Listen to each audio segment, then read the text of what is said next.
poverty, there is intergenerational poverty, and it's not just that easy to say, you know what, I don't want to be poor anymore, and I'm just immediately going to do something about it. He forgets that education in low-income communities pales in comparison to high-income communities, that health care in low-income communities pales in comparison to higher-income communities.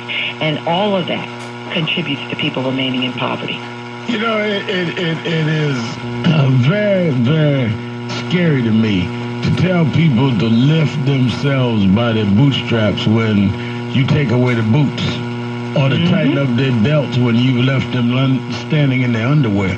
I mean, you can't cut the budgets, propose cut the budget, advocate cutting the budget, and then tell people it's their state of mind why they're poor. I mean, now, what you just gave from the block grants on is in his purview, under his department. It's because at the end of the day, the mindset is, again, that people can do better if they are forced to do better. I'll go back to the Welfare Reform Act of 1996, which, some would posit that was under President Bill Clinton. Yep. Some would posit, Democrats who are in support of Bill Clinton and what he did, that it had to be a compromise with Republicans.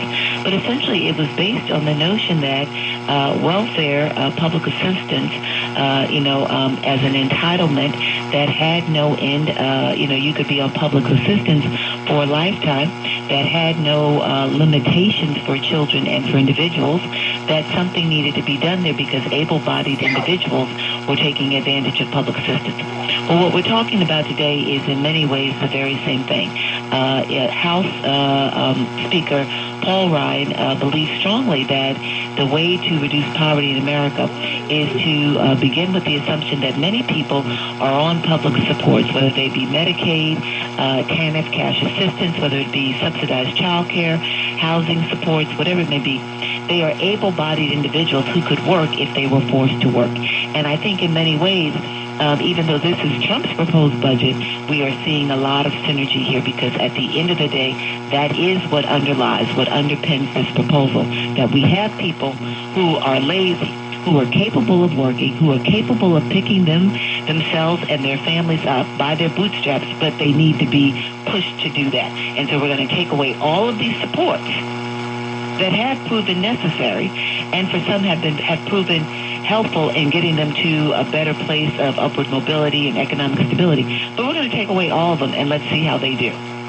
Well, in the spirit of bipartisanship, I marched and didn't support Bill Clinton's Welfare Reform Act, marched on it, and I disagree with it now. So I don't care if it's a Democrat or Republican proposing that.